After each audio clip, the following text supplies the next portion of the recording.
primeiro sabadão do ano.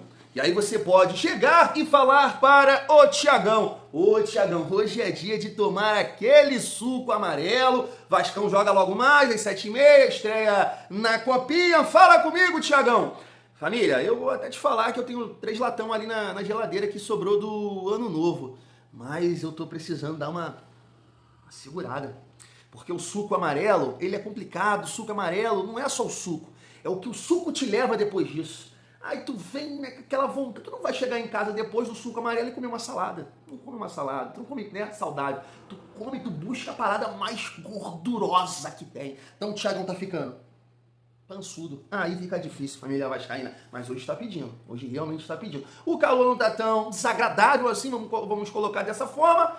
Ontem choveu aqui em Queimados, Baixada Fluminense. Vamos ver o que o Thiagão vai fazer no dia de hoje. Mas eu estou aqui nesse momento que eu estou gravando esse vídeo, 12h11. Boa tarde, um excelente sabadão, um dia abençoado para todos nós. Família, e tem muita coisa pra gente falar aqui nesse vídeo, né? Até pegando algumas notícias, informações do Flávio Dias ontem à noite sobre reforços, né? O Vasco, segundo ele, está próximo de anunciar os seus primeiros reforços para a temporada de 2026. Puxou uma resenha lá também sobre o Marcos Lamáquia. Falou que esse cidadão com muito papel colorido tá próximo. Coisas vão acontecer, segundo o Chiliquento Dias. E vamos falar também sobre mercado da bola, né, família? Brenner, Piton. Vou destacar aqui, né, esses 2 jogadores que ele está citando, que é o Saldívia e também o Johan Rojas. E aí, sobre o Rojas, família, eu estava acompanhando aqui alguns programas e jornalistas mexicanos falando sobre esse jogador e até fazendo uma comparação com Luca Orellano. Por quê, Thiagão? Porque o Monterrey contratou o Orellano. E o Johan Rojas pertence ao Monterrey. E aí até surgiu o De Ossa, lembra do De Ossa? Que fez uma boa Copa do Mundo aí de clubes, foi contratado pelo Betis. Vários times aqui do Brasil tentaram a contratação desse jogador e ele é fechamento. Ele é fechamento do Johan Rojas e colocou na rede social, ficou puto, porque o Monterrey, né, não deu aí... não vai aproveitar, melhor dizendo, esse jogador que está próximo de acertar com o Vasco. A gente tem aqui algumas notícias sobre isso pra gente resenhar, família vascaína. Então chega aí que tem muita resenha nesse sabadão. Mas antes, deixa eu te pedir aquela moral. Se não for inscrito aqui no canal Vasco em Família, se inscreve, deixa o like, comenta, raipa o vídeo para fortalecer o trabalho do Thiagão. Família, vamos seguir a nossa resenha e destacar aqui essa informação sobre o Bruno Lopes, né, joia da base do Vasco. Vamos poder acompanhar ele na Copinha, porque foi como eu disse com vocês recentemente. Na Copinha do ano passado, o Bruno Lopes não participou, né, porque ele estava no grupo que ia disputar o campeonato carioca. Então a gente vai poder ver aí o Breno Lopes nessa competição. Mas tá aqui o Vasco que renovou o contrato desse atacante até 2029 e a multa é de 60 milhões, família vascaína. É isso. Cara, o Bruno Lopes, eu não consigo, né, família, acompanhar muito a base. Ele até jogou, né, agora a gente fala ano passado, não, né? Apesar que no ano passado eu tô certo. Na Copinha de 2025 ele estava disputando o Carioca. Eu quero dizer em 2024, né? O Bruno Lopes, ele entrou um pouco ali no jogo contra o Corinthians, né? Que o Mr. Paga nos ajudou a quebrar aquela urucubaca. O Vasco vence por 2-0. Né, o Corinthians, foi um gol do Piton e um gol de falta do Esforza, e ele entra no decorrer da partida. Cara, ele parece ser um atacante assim diferente, né? É um cara forte, versátil, é habilidoso, parece que bate bem na bola. Então, assim, o Vasco está se protegendo em relação a esse atleta, porque entende, né, que ele tem potencial. Vamos aguardar, então, espero que ele possa fazer uma grande copinha, não somente ele, né, como o Zuca, o Lócio, entre outros jogadores, para que de repente o Vasco possa aproveitar alguns desses jogadores aí no profissional, né? Pelo menos figurar ali e ter como opção na família vascaína. Vamos seguir a nossa resenha e destacar também essa informação aqui do canal Atenção Vascaínos sobre Riquelme. Tá aqui, Riquelme fora dos planos do Vasco. Muito claro isso, né, família? Porque o Riquelme fez parte do elenco do Vasco na temporada passada e, né, ajudou assim como eu ajudei, né? Fazendo nada, com todo respeito ao atleta, mas não entrou, não participou. Eu acho que nem, assim, entrar na lista dos relacionados ali em algumas partidas, não me lembro, não me recordo. Então, é evidente que o Riquelme, né, não faz parte dos planos do Vasco para essa temporada. Eles estão citando aqui também, né, o que eu comentei com vocês no nosso último vídeo, que a Chapecoense tem o Riquelme numa lista, né, de possíveis laterais aí para essa temporada. Acho muito difícil a Chapecoense apostar no Riquelme, porque é aquilo que eu falei com vocês, é um atleta que tem potencial, é bom de bola, é isso, você pode defender ele, mas não adianta, o cara não entra em campo.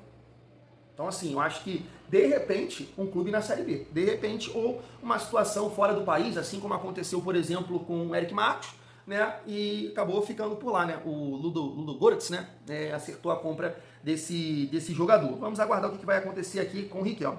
Já que a gente está falando sobre lateral esquerdo, deixa eu puxar essa resenha aqui também, porque um site lá na Turquia levantou a possibilidade do Python, né, do Besiktas fazer uma proposta pelo Python. Tá na tela para vocês, né, o nome é Sports Digitali, eu acho que é assim, aí eu fui pesquisar para ver se realmente, né, o site estava destacando essa informação e ela é verdade, tá, família? Realmente o site está destacando, até vi em outros sites também, inclusive nessa página aqui que estava destacando, né, e o Souza até segue a página, né, porque o Souza jogou por muito tempo lá na Turquia, né, no Fenerbahçe, no Besiktas, então essa página também destacou essa possibilidade. Família, eu lembro que eu comentei com vocês sobre a situação do Python e que se pintasse uma boa proposta pelo nosso lateral esquerdo, eu acho sim que o Vasco deveria, né, dar um rumo no Python, porque assim, é um jogador importante, eu acho que é, né, o jogador que teve mais assistências no Vasco na temporada passada,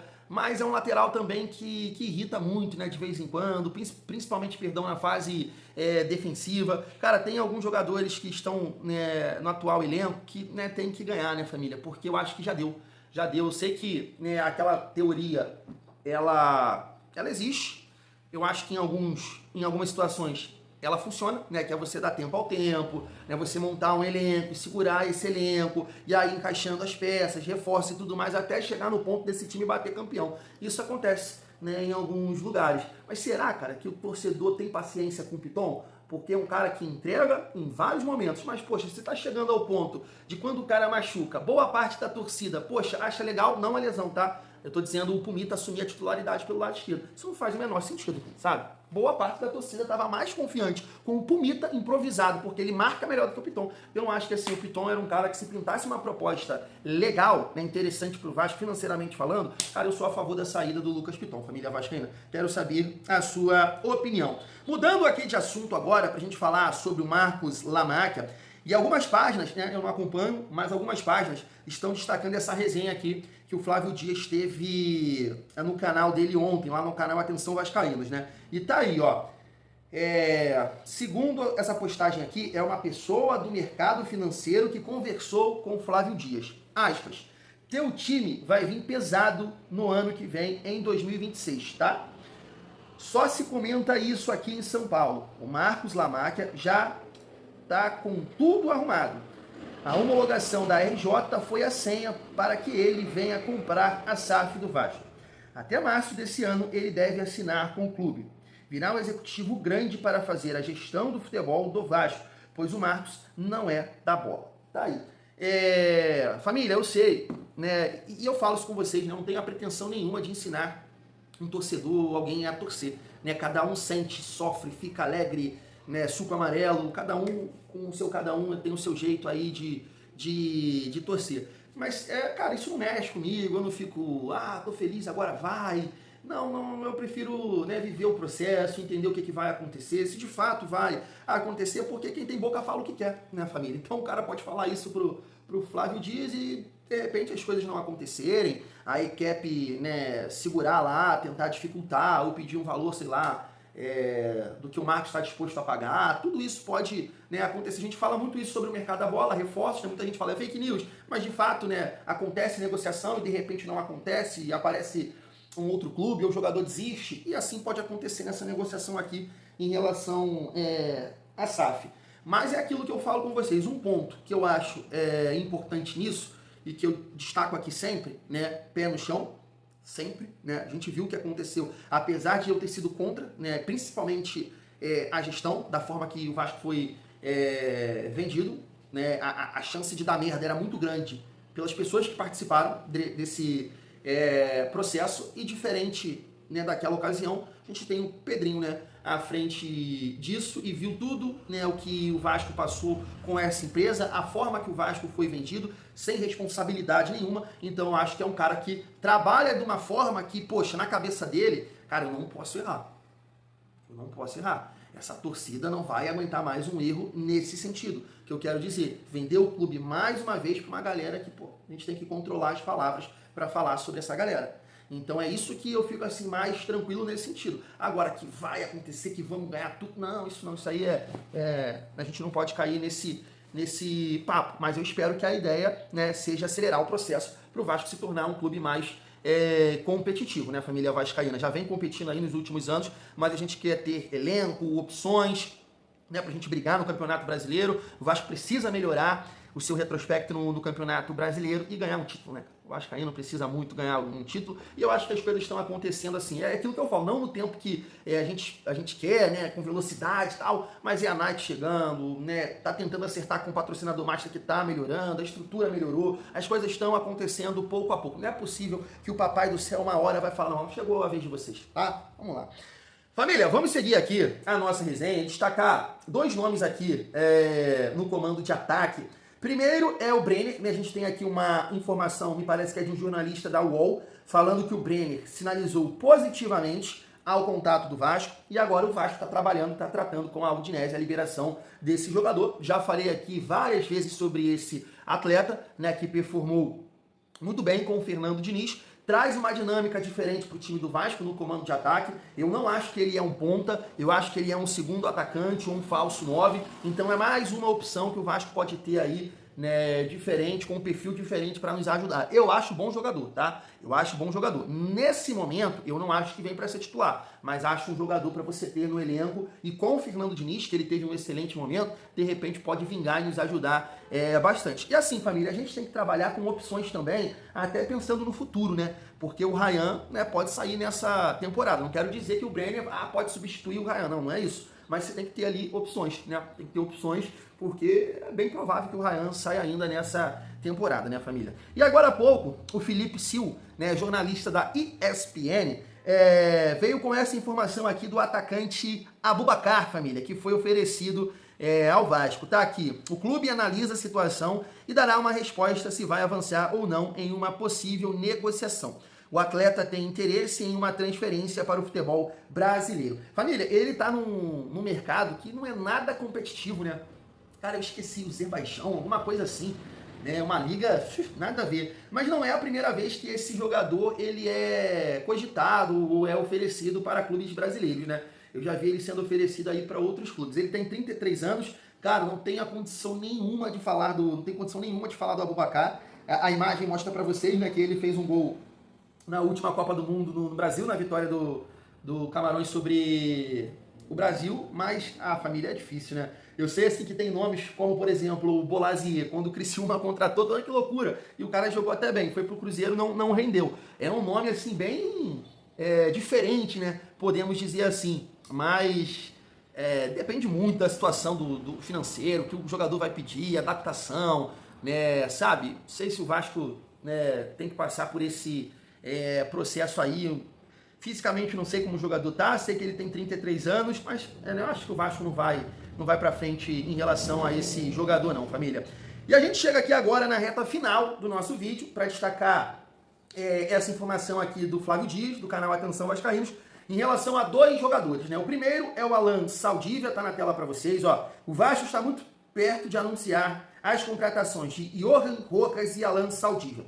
As duas operações serão no mesmo molde, empréstimo e opção de compra no final do contrato. Os jogadores devem chegar ao Brasil na semana que vem para realizar exames. Então assim, família, as informações que a gente destacou no nosso último vídeo, né, que o Vasco foi do César Luiz Melo, né, que o Vasco aumentou a proposta, e a gente trouxe também uma do Rodrigo Gomes, dizendo que o Vasco chegou ali com uma nova proposta para, né, como é que eu posso dizer, atender às exigências do Colo-Colo. Então parece que o Vasco chegou nesse chegou num acordo com o Colo-Colo e o Saldívia, segundo o canal Atenção Vascaínos, vai reforçar o Vasco. Em relação ao Johan Rojas, primeiro eu quero passar aqui esse corte que eu separei de um jornalista mexicano, de um programa lá do México, falando desse jogador, fazendo uma comparação com o Luca Orediano, e depois a gente volta aqui para trocar uma ideia. Família, eu fiz aí a tradução e pedi aqui para uma voz, né, 22 Lloyd Augusto,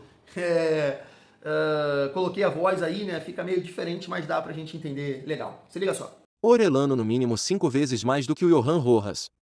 O Orelhano é um cara extremamente inteligente com a bola, taticamente, é disciplinado, joga muito bem nesse conceito de passes entre linhas, faz isso de maneira maravilhosa. Ele tem muito essa jogadinha, o Joanito, que sai da ponta direita, puxa para dentro no pé esquerdo e sabe infiltrar muito bem a bola, parecido com o que o Canaris faz. Aí eu acho que o Monterrey acerta muito, porque o Orelhano é inteligente com a bola. O Johan Rojas é aquele jogador caracolero, bate na bola, faz firula, o que você quiser, mas não tem essa inteligência para jogar futebol como o Luca Orelhano. E aí, para mim, quando dizem que Orelhano e Johan Rojas são a mesma coisa, eu discordo totalmente. O senhor Orelhano é muito mais inteligente com a bola do que o Johan Rojas. Tem gente que insiste, por que o Monterrey não trouxe o Johan Rojas de volta e economizava o gasto com o Luca Orelhano? Vou explicar algo que parece básico, mas muita gente continua com esse tema do Johan Rojas como se ele fosse o Cristiano Ronaldo. Eu entendo que o Johan gosta muito do Monterrey, que bom que ele goste. Mas para estar no Monterrey você tem que oferecer mais do que apenas histórias nas redes sociais com a camisa dos Raiados.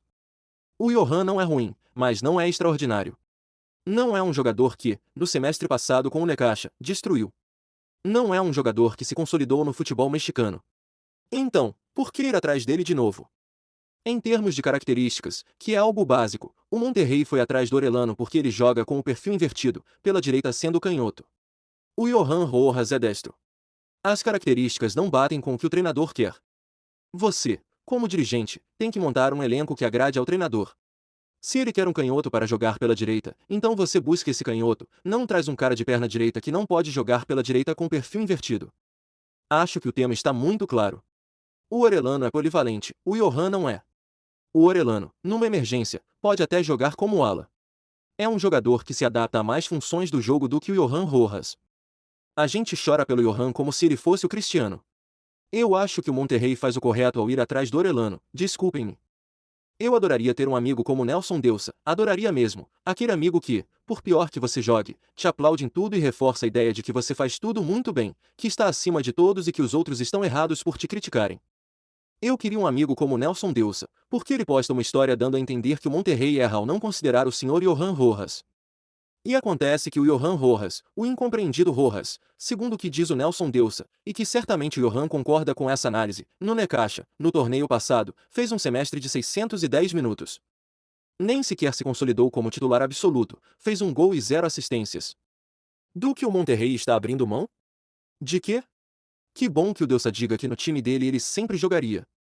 Mas no Monterrey se exige mais qualidade. Não é por ser amigo do Nelson que os Raiados têm que considerá-lo. Desculpem-me. Tá aí.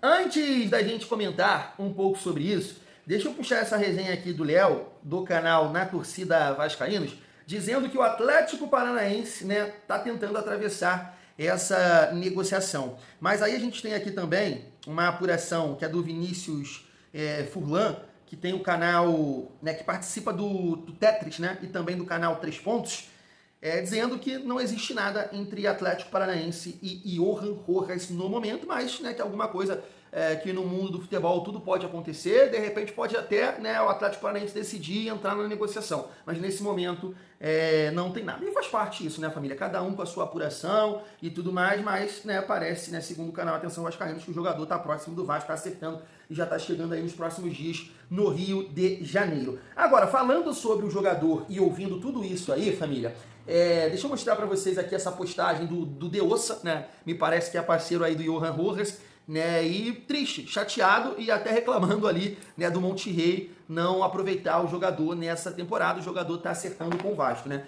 Ele nem chegou e já se envolveu numa polêmica, né, com a camisa ali do Santos. Inclusive a TNT postou sobre isso. Jogador que tá acertando com o Vasco, tá botando a camisa do Santos.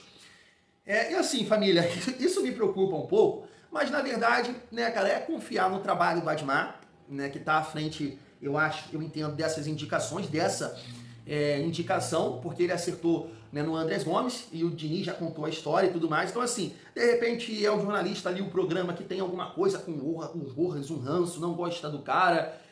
O outro jornalista já trabalhando de uma forma de, opa, ele é bom jogador, mas não é um Cristiano Ronaldo, né? Mandando ali um gancho pro Deusa. E assim, cara, a gente acompanhou aqui o Luca Orediano de perto, né? E todos esses adjetivos que foram utilizados ali, né, pelo jornalista em relação ao Luca Orediano, eu falo, pô, onde ele viu isso?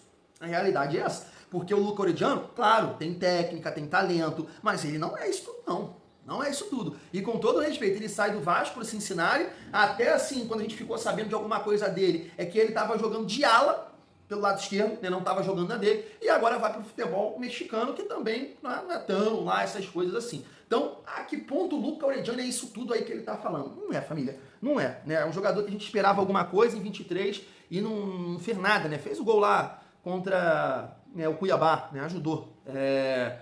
Mas bem meia boca, bem meia boca. Então essa comparação que o jornalista fez em relação ao Johan Rojas chama a atenção. E o que chama mais atenção, família, é o momento do jogador, né? Eu sei que, né, o próprio Andrés Gomes chega no Vasco também, né?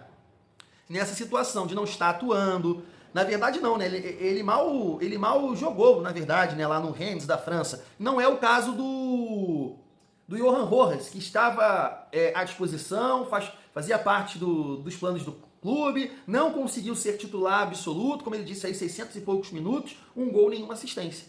Então é um cara que num time menor, e ele falou isso aí no Necaxa, no Necaxa não jogou, e ele aqui no Monterrey vai jogar. Então é um movimento que, né, você ouvindo tudo isso, você não entende. Você fala, opa, caramba, caraca, será? Acho que você tá certo? É esse jogador mesmo? Você tá observando? E me parece um jogador meio... sei lá, hein, família? Sei lá, hein? Ele é meio... engraçado, podemos dizer assim. Não vou falar 22 ainda, porque, né, a gente contratou nesse ano o mais 22 do mundo, que é o Lloyd. Mas agora, né, família, eu sei que a gente fica preocupado ouvindo tudo isso, né? Até porque se ele não conseguiu render em um time menor do México, e detalhe, o Felipe, o scout que vira e mexe, eu pego aqui um corte, ele falando dos jogadores desse mercado sul-americano, ele falou exatamente isso, né? Ele falou exatamente isso, que é um jogador que não teve destaque num clube menor do México, né? O melhor momento dele foi lá no Le Cuidar, da Colômbia, né? Mas ele disse que tem recurso, que a torcida precisa ter paciência, que é um jogador que tem o drible, que bate de fora, né, que chuta muito de fora da área, que é um jogador que finaliza as jogadas e por esse motivo ele acaba errando demais, mas que a torcida tem que ter paciência, porque encaixando, né, vai ter condições de ajudar. Agora é esperar, né, família vascaína. Vamos aguardar. Fui!